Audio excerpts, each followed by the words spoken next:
O Acriano mandou aqui, ó. Marcos, e lá no espaço, era tranquilo pra dormir? Os astronautas ainda comem aquelas pastas de dente com sabor de comida? Tipo a gente vê em filme?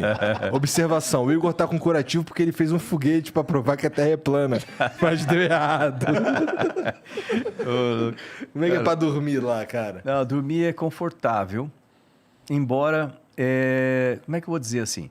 Por um lado é confortável fisicamente, porque pensa bem, você entra num saco de dormir, fecha o zíper, e aí você não tem nenhuma parte do corpo pressionada pelo resto do corpo. Vamos dizer assim, quando você deita, de qualquer forma, você está sentado, você está com peso na bunda aqui. Se você deitar, você está de lado de um jeito, uma parte né? do peso do corpo em cima. Lá não, é como se estivesse dentro da água, né? Flutuando. Então é super confortável fisicamente falando. Por outro lado, a parte, como é que eu vou chamar? Psicológica, não seria bem isso a questão, mas você está tanta coisa para fazer que a cabeça está a mil. Então, demora para você desligar. E vamos combinar, tu tá no espaço, irmão. Tu vai dormir. Porra, vai ter que dormir, cara, porque você vai ter que trabalhar Meu irmão, mas tu tá no espaço. Dá pra tu olhar da janela e tu vê 16 pôr do sol e 16 nascendo do sol. Tu vai dormir? Não vai dormir, cara. Mas é isso que eu ia falar, justamente. Porque passa o dia todo trabalhando, uma coisa aqui, monta isso, desmonta aquilo, e aí, não, tem que arrumar aquilo lá, então você não consegue olhar para a janela, você não consegue parar durante o dia, ou durante o momento de trabalho. Quando você deita ali naquele saco de dormir, eu botei o meu, eu tinha uma janela aqui assim, e eu estava, imagina, isso aqui é a estação espacial, tinha o módulo de adaptação russo, ele fica assim de lado, 90 graus, que é o nariz da estação espacial, esse módulo está aqui, a minha janelinha era aqui, ó. Então, eu via o costado da estação espacial e a Terra aqui do lado de cá. Porra, que vista foda, É uma cara. vista... Eu via quando a gente entrava na noite, né? Você entra 28 mil quilômetros, entra na noite. Aí você vê... assim? Entra... Você está 28 mil quilômetros, você entra na noite. Aí você vê assim na Terra... tipo, as luzes das cidades, dá para você saber caralho, se que você vê o terminador que a gente fala, né? É o terminador. Que legal, isso deve ser demais. Aí você vê se a luz, se a cidade tem luz antiga, tipo sódio, meio amarelado, se é luz nova, LED. Você vê o formato das cidades, você vê lugares que não tem cidades, oceanos ou florestas. Você passou etc. sobre o Brasil algumas vezes? Muitas vezes. É? Muitas. E aí? Demora 3 minutos e meio para cruzar o Brasil na diagonal, assim, né? Reconheceu? Cara, isso você deve vê ser uma muita sensação coisa. muito foda. E aí, quando Deve ser você muito vê foda. à noite também, você tem muito meteoro, né? Sim. Então você vê eles que legal. entrando, aí você fala, pô, passou no meu nível já. Outra coisa, tempestade, visto de cima.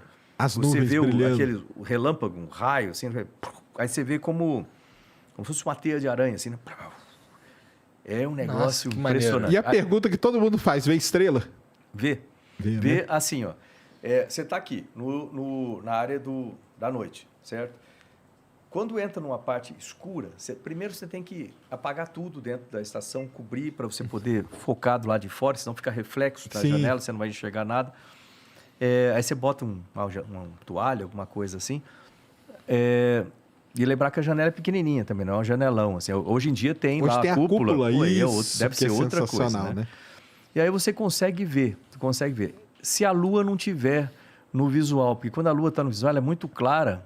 Toma ela conta de cobre tudo. Então, se tiver muita claridade na Terra, então as estrelas ficam muito pouco... Sim. Não é como aqui que você olha assim, né? Fica meio difícil de ver, naquele ângulo também, assim, né? Porque tem os reflexos. Aí, você está lá na parte escura, noite. Aí depois você começa a ver, assim, um tipo de como se fosse um arco-íris de cor diferente.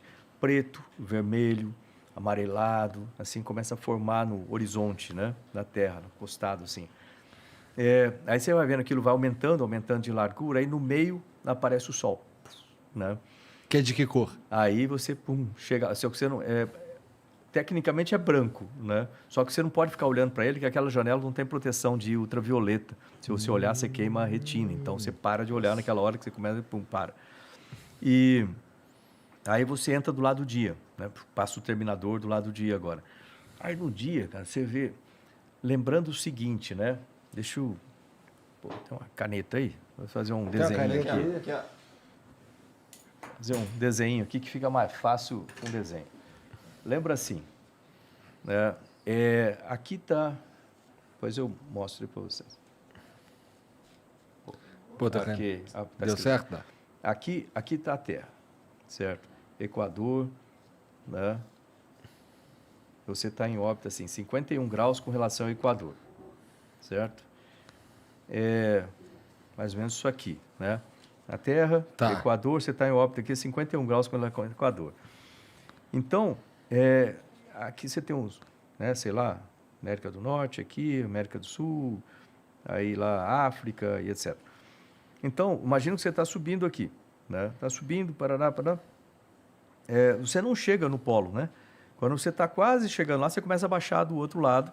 E aí você, à medida que você deu uma volta, fez uma órbita, a Terra girou 1h30, vamos dizer assim. E aí quando você vem aqui, você passa em uma outra órbita. Você defasa, né, pro leste, né? Você defasa pro oeste, você defasa um tanto de correspondente a 1h30. Por isso que quando você vê no centro de controle da NASA, Você vê aquela senoide lá, o né? mapa aqui, né, da Terra, Equador, tal, e assim por diante, né? Não.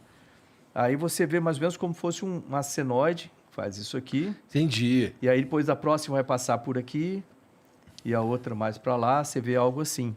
Entendi. Entendeu? Cada órbita lá. O que eu quero? Por que eu estou mostrando isso? Fora os polos, que você não passa por cima, o resto você vê praticamente tudo no planeta.